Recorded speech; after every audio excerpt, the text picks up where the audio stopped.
Hello, ಎಲ್ಲರಿಗೂ ನಮಸ್ಕಾರ. ನನ್ನ ಕಾಲ್ಪನಿಕ ಕಥಾಲೋಕ ಯೂಟ್ಯೂಬ್ ಚಾನಲ್ಗೆ ಸ್ವಾಗತ.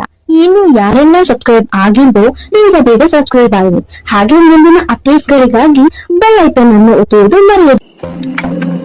ಶೇರ್ ಕಮೆಂಟ್ ಮಾಡೋದು ಮರೆಯದಿರಿ. ಮಂಡು ಎಂದು ಅವಳ ಮೊಗದ ಗಲ್ಲ ಎತ್ತಿ ಕೇಳಲು ಅವಳ ಕಣ್ಣುಗಳು ತುಂಬಿತ್ತು. ಏನಾಯ್ತು ಬಂಗಾರಿ, ಯಾಕೋ ಅಳ್ತಿದ್ಯಾ? ಏನಾಯ್ತು ಮಂಡುದ್ರಿ ಎಂದು ಗಾಬರಿಯಿಂದ ಕೇಳಿದ. ಇದು ಅಳು ಅಲ್ಲ ವಿರಾಟ್ ಸರ್, ಆನಂದ ಭಾಷ್ಮ. ನಿಮ್ಮಂಥ ಗಂಡನ ಪಡೆಯೋಕೆ ಎಷ್ಟು ಜನ್ಮ ತಪಸ್ ಮಾಡಿದ್ನೋ ಗೊತ್ತಿಲ್ಲ. ಆದರೆ ಪ್ರತಿ ಜನ್ಮಕ್ಕೂ ನನಗೆ ನೀವೇ ಗಂಡ ಆಗಿ ಬೇಕು ಅಂತ ಇನ್ನು ಮುಂದೆ ವ್ರತ ಮಾಡಬೇಕು ಅನ್ನಿಸ್ತಿದೆ ಎಂದಳು. ಲೇ ಹುಚ್ಚಿ, ಏನಾಯಿತು ಅಂತ ಇಷ್ಟು ಹೆವಿ ಎಮೋಷ್ನಲ್ ಆಗಿದೆಯಾ ಎಂದ. ಅವಳ ಹಣೆಗೆ ಹಣೆಯಿಂದ ಪುಟ್ಟ ಇಟ್ಟು ಕೊಟ್ಟು, ಚೋಟು ಹುಟ್ಟಿದಾಗ ಏನೆಲ್ಲ ನೀವು ಕಳ್ಕೊಂಡಿದ್ರಿ ಅಂತ ಈಗ ನನಗೆ ಅರ್ಥ ಆಗ್ತಿದೆ ವಿರಾಟ್ ಸರ್. ಅದೆಲ್ಲ ನಿಮಗೆ ಈಗ ಸಿಗ್ತಿದೆ ಅಂತ ಖುಷಿನೂ ಇದೆ. ಆದರೂ ಇದೆಲ್ಲ ನಿಮಗೆ 5 ವರ್ಷಕ್ಕೂ ಮುಂಚೆನೇ ಸಿಗಬೇಕಿತ್ತು. ನಾನು ತಡ ಮಾಡಿದೆ ಅಂತ ಬೇಜಾರಾಗ್ತಿದೆ ಎಂದಳು. ಲೇ ಗುಗ್ಗು, ಆಗಿದ್ದನ್ನು ಬದಲಾಯಿಸೋಕೆ ನೀನೇನು ದೇವಕನ್ಯನೇನೆ? ದೊಡ್ಡ ವ್ಯಕ್ತಿ ಹೇಳಿದ್ದಾರೆ, ಮಿಂಚಿ ಹೋದ ಕಾಲಕ್ಕೆ ಚಿಂತಿಸಿ ನೋ ಫಲ ಅಂತ. ನಿನ್ನ ಮಿಡಲ್ ಕ್ಲಾಸ್ ತಲೆಯಿಂದ ಇನ್ನೂ ಆ ವಿಚಾರ ತೆಗೆದಾಕು. ಇನ್ನು ಮುಂದೆ ನಮ್ಮ ಚೋಟು ಮಿನಿ ಫ್ಯೂಚರ್ ಬಗ್ಗೆ ಯೋಚನೆ ಮಾಡು. ಎಂಥ ಅಳಿಯ ಸಿಗ್ತಾನೆ ಅಂತ, ಎಂಥ ಸೊಸೆ ಸಿಗ್ತಾಳೆ, ಎಂಥ ಮೊಮ್ಮಕ್ಕಳು ಸಿಗ್ತಾರೆ ಎಂದು ಆತ ಹೇಳ್ತಿದ್ರೆ, ಇನ್ನೂ ಈಗ ಅವನಿಗೆ 6 ವರ್ಷ, ಇವಳಿಗೆ 1 ವರ್ಷ, ಆಗಲೇ ಸೊಸೆ ಅಳಿಯಾನ, ಅದು ಮೊಮ್ಮಕ್ಕಳ ಎಂದು ಸಿರಿ ಕೇಳುವಾಗಲೇ, ಬೇಡವಾ? ಜಾಸ್ತಿ ಲಾಂಗ್ ಫ್ಯೂಚರ್ ಆಯಿತು ಅಲ್ವಾ? ಸರಿ ಬಿಡು, ಶಾರ್ಟಾಗಿ ಮಿನಿಗೆ ನೆಕ್ಸ್ಟ್ ಇಯರ್ಗೆ ತಮ್ಮ ಅಥವಾ ತಂಗಿನ ಕೊಡೋಣವಾ ಎಂದ ಕಣ್ಣು ಹೊಡೆದು. ಬಿಡಿ ನನ್ನ, ನೀವು ಬಿಟ್ಟರೆ ಲಂಕೆನೇ ಕಟ್ಬಿಡ್ತೀರ ಎಂದು ಇನ್ನೇನು ಹೋಗಬೇಕು ಅವಳ ಬೆನ್ನಿಗಪ್ಪಿ ಕೆನ್ನೆಗೆ ಮುತ್ತಿಟ್ಟು, ತಮಾಷೆ ಮಾಡಿದೆ ಬಂಗಾರಿ. ಒಬ್ಬ ಗಂಡ ಮಗುವಿನ ಜನ್ಮಕ್ಕೆ ಕಾರಣ ಅಷ್ಟೆ. ಆದರೆ ಹೆಂಡತಿಯ ಮಗು ಈ ಪ್ರಪಂಚಕ್ಕೆ ಕಾಲಿಟ್ಟು ನೋಡೋಕ್ಕೆ ತಗೊಳ್ಳೋ ರಿಸ್ಕ್ ಮುಂದೆ ಏನೇನೂ ಇಲ್ಲ. ಹೆಣ್ಮಕ್ಳು ಸ್ಟ್ರಾಂಗ್ ಅನ್ನೋದು ಆಗಲೇ ಗೊತ್ತಾಗಿದ್ದು ನನಗೆ ಎಂದೇಳೋದು ಕೇಳಿ, ಏನಿಲ್ಲ ವಿರಾಟ್ ಸರ್, ನಿಮ್ಮಂಥ ಕೇರಿಂಗ್ ಲಂಕಾಧಿಪತಿ ಇದ್ದಾಗ ಯಾವುದೂ ಕಷ್ಟ ಆಗಲ್ಲ ಎಂದಳು ನಗುತ್ತಾ. ಹೌದಾ, ಮತ್ತೆ ಟ್ರೈ ಮಾಡೋಣ ಅಲ್ವಾ ಎಂದ. ಅವಳು ಕುಸುಕಿ ವಿರಾಟ್ ಸರ್ ಎಂದಾಗ, ತಮಾಷೆ ಅಷ್ಟೆ. ಆರ್ತಿಗೊಬ್ಳು ಕೀರ್ತಿಗೊಬ್ಬ ಅಂತ 2 ಮುತ್ತಿನಂಥ ಮಕ್ಕಳನ್ನ ಕೊಟ್ಟಿದ್ಯಲ್ಲ, ಅದನ್ನು ಮುತ್ತಿನಂಥ ಮಕ್ಕಳು ಮಾಡೋದಷ್ಟೇ ಲಂಕಾಧಿಪತಿ ಗುರಿ. ಆದರೆ ಆಗಾಗ 2 ಮಕ್ಕಳಾದರೂ ಮೇಂಟೈನ್ ಮಾಡ್ತಿರೋ ಈ ಬ್ಯೂಟಿನ ಚೂರು ಟೇಸ್ಟ್ ಮಾಡಬೇಕಲ್ಲ ಎಂದು ಇನ್ನೇನು ಅವಳ ತುಟಿ ಬಳಿ ಬಾಗಬೇಕು, ಗ್ಲಾಸ್ ಡೋರ್ನಲ್ಲಿ ಮಗಳು ಎದ್ದಿರೋದು ಕಂಡಿತ್ತು. ಓಹ್ ಮಿನಿ, ಎದ್ಬಿಟ್ಟ ಬಂಗಾರಿ ಎಂದು ಸಿರಿ ಮುತ್ತಿಗೆ ಬ್ರೇಕ್ ಕೊಟ್ಟು ಓಡಿದ. ಸಿರಿಗೆ ಅವನನ್ನು ನೋಡಿ ನಗು ಬಂತು.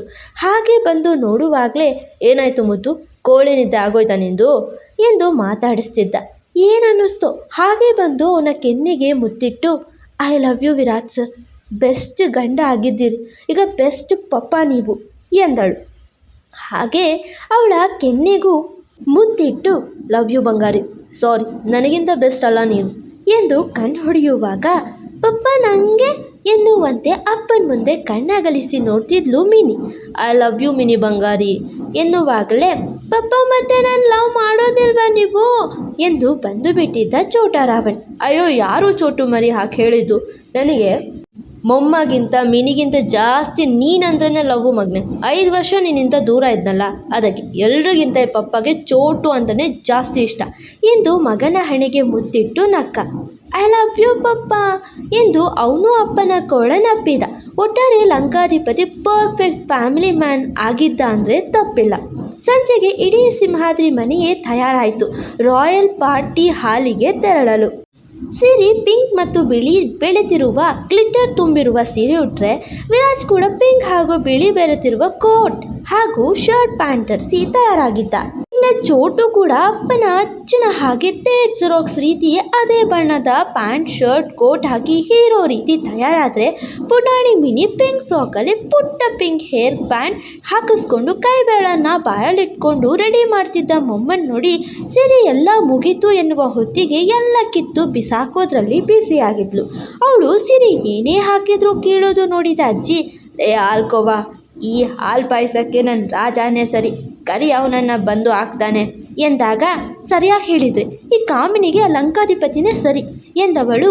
ವಿರಾಟ್ ಸರ್ ಬೇಗ ಬನ್ನಿ, ಮಿನಿ ಕಾಮಿನಿ ಕಾಟ ತಡೆಯೋಕ್ಕಾಗ್ತಿಲ್ಲ ಎಂದು ಸಿರಿ ಬೈತಿದ್ರೆ, ಮೊಮ್ಮ ಈಗ ಅಳ್ತೀನಿ ಅಷ್ಟೇ, ಮಾಡಿರೋ ಮೇಕಪ್ ಎಲ್ಲ ಹೋಗ್ಬಿಡ್ಬೇಕು ಎನ್ನುವಂತೆ ಕಣ್ಣು ಚಿಕ್ಕದು ಮಾಡಿಕೊಂಡು ಮೂತಿ ಮರ್ಚಬೇಕು ಮಿನಿ.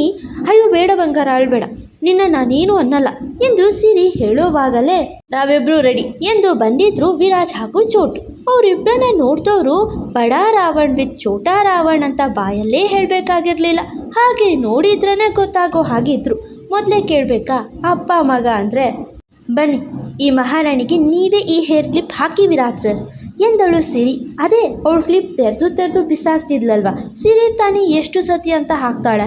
ಈ ಪುಟಾಣಿ ಮಿನಿ ಅಂತೂ ಲೇಡಿ ಲಂಕಾಧಿಪತಿ ಆಗ್ಬಿಟ್ಟಿದ್ಲು, ಕಿತ್ತು ಬಿಸಾಕ್ತಾ ಇದ್ದಾಳೆ. ಹೀಗೆ ಬಿಟ್ಟರೆ ಮಿನಿ ಅಲ್ಲ ಕಾಮಿನಿ ಅಂತ ನಾವು ಹೇಳೋದೇ ಬೇಡ, ಎಲ್ರಿಗೂ ಗೊತ್ತಾಗುತ್ತೆ ಎಂದಳು ಸಿರಿ. ಕೂದಲು ಪೂರ್ತಿ ಮೇಲೆ ಆಕಾಶ ನೋಡೋ ರೀತಿ ಮಾಡಿಕೊಂಡು ನಗುತ್ತಾ ಕೂತಿದ್ಲು ಮಿನಿ. ಸಿರಿ ಹಾಗೆ ಹೇಳಿದ್ದೆ ನನ್ನ ಕಾಮಿನಿ ಅಂತೀರಮ್ಮಮ್ಮ ಎನ್ನುವಂತೆ ಆಹಾ ಎಂದು ರಾಗ ತೆರೆದಿದ್ಲು ಮಿನಿ. ನೀವು ಬಂದರೆ ಸಾಕು, ಡೌರಾಣಿ ಡೌ ಮಾಡೋಕ್ಕೆ ಶುರು ಮಾಡ್ತಾಳೆ ಎಂದು ಸಿರಿ ಬೈಯೋವಾಗ, ಮೊಮ್ಮ ಅವಳಿಗೆ ಕಾಮಿನಿ ಅಂತ ನಾನು ಮಾತ್ರ ಕರಿಬೇಕು, ನೀವ್ಯಾರು ಕರಿಬಾರ್ದು, ನನ್ನ ತಂಗಿನ ನೀವ್ಯಾರು ಕಾಮಿನಿ ಅನ್ನೋದು ಅವಳಿಗೆ ಇಷ್ಟ ಆಗಲ್ಲ ಅಲ್ವಾ ಮಿನಿ ಎಂದು ಚೋಟು ಬೇರೆ ಮಧ್ಯದಲ್ಲಿ. ಹೌದು ಚಿಕ್ಕಿ, ನಾನು ಅಬ್ಸರ್ವ್ ಮಾಡಿದ್ದೀನಿ ಎಂದು ಕ್ಯೂಟಿ ಬೇರೆ ಮಧ್ಯದಲ್ಲಿ. ಅವರಿಬ್ಬರು ಮಾತು ಸರಿ ಅನ್ನುವ ಹಾಗೆ ಮಿನಿ ಈಗ ಅಳು ನಿಲ್ಲಿಸಿದ್ಲು. ಏನಾಯಿತು ಬಂಗಾರಿ ಬಾಯಲ್ಲಿ ಎಂದು ವಿರಾಜ್ ಎತ್ಕೊಂಡು ಕ್ಲಿಪ್ ಹಾಕಿ, ಓನ್ ಬಂಗಾರಿ ಯಾಕೆ ನಿನ್ನ ಮೊಮ್ಮನ ಮಾತು ಕೇಳಲ್ಲ, ಪಪ್ಪ ಕೂಡ ಕೇಳಲ್ಲ ಅಂತನಾ? ಓಕೆ ಬಿಡು ಬಂಗಾರಿ ಎನ್ನಲು ದ ದ ದ ಎನ್ನುತ್ತಿದ್ಲು. ಹೌದಂತೆ ಮಮ್ಮ ಎಂದು ಚೋಟು ಬೇರೆ ಅಮ್ಮನನ್ನು ಆಡ್ಕೊಳ್ತಿದ್ರೆ ವಿರಾಜ್ ಹುಳಿಕೆನೆ ತೋರಿಸಿ ಹೋಗ್ಲಿ ಬಿಡು ಬಂಗಾರಿ ಎಂದು ಮಗಳಿಗೆ ಮುತ್ತಿಟ್ಟು ಖುಷಿಪಟ್ಟ. ಅಷ್ಟರಲ್ಲಿ ದಿಗಂತ್ ಕರೆ ಬಂತು. ಆ ದಿಗಂತ್ ಹೊರಟ್ವಿ ಎಂದ ಧನುಷ್. ವೀರು ಅಲ್ಲಿ ಎಲ್ಲ ರೆಡಿ ಇದೆ, ನೀವು ಹೋಗಿ ಬನ್ನಿ, ಸನ ಮತ್ತು ಪರಿ ಜೊತೆಗೆ ನಾನು ವಿದ್ಯುತ್ ಅಜ್ಜಿ ಇಲ್ಲೇ ಇರ್ತೀವಿ ಎಂದ. ಅವ್ರದ್ದು ಪುಟ್ಟ ಮಗು ಇದೆಯಲ್ವಾ ಅದಕ್ಕೆ. ಹೇಗೆ ತಾನೇ ಮಗು ಜೊತೆಗೆ ಅವ್ರನ್ನೂ ಕೂಡ ಕರ್ಕೊಂಡು ಪಾರ್ಟಿ ಹಾಲಿಗೆ ಹೋಗ್ತಾರೆ. ಸರಿ ವೈರಿ ಹುಷಾರು ಎಂದು ಮನೆಯವರೆಲ್ಲ ಹೊರಟರು. ಅಜ್ಜಿಗೂ ಆಯಾಸ ಆಗ್ತಿತ್ತು, ತುಂಬ ವಯಸ್ಸಾಗ್ತಿದೆ ಅಲ್ವಾ ಕಮಲಜ್ಜಿಗೂ, ಅದಕ್ಕೆ ಅವರು ಕೂಡ ಅಲ್ಲೇ ಇದ್ದರು. ಮುಂದೆ ಇನ್ನೊಂದು ಎಪಿಸೋಡ್ ಬಾಕಿ, ಕತೆ ಮುಗಿಸೋಣ ಓಕೆನಾ? ಮಿನಿ ತುಂಟಿ ಅಲ್ವಾ, ಡ್ಯಾಡ್ ಪ್ರಿನ್ಸಸ್ ಅಪ್ಪನ ರೀತಿ, ಲೇಡಿ ವರ್ಷನಲ್ಲಿ ಲಂಕಾಧಿಪತಿ, ಮತ್ತು ಚೋಟು ಅಂತೂ ಕೇಳಲೇಬೇಕಾಗಿಲ್ಲ. ಇನ್ನು ಪುಟ್ಟ ಫ್ಯಾಮಿಲಿ ಕ್ಯೂಟ್ ಫ್ಯಾಮಿಲಿಗೆ ಬಾಯ್ ಹೇಳೋ ಸಂಚಿಕೆ ಮಾತ್ರ ಬಾಕಿ ಇದೆ. ಮತ್ತೆ ಸಿಗುವ. Thank you. ಫಾಲೋ ಮಾಡಿ ಕಾಲ್ಪನಿಕ ಕಥಾಲೋಕ. ಮತ್ತೆ ಸಿಗುವ.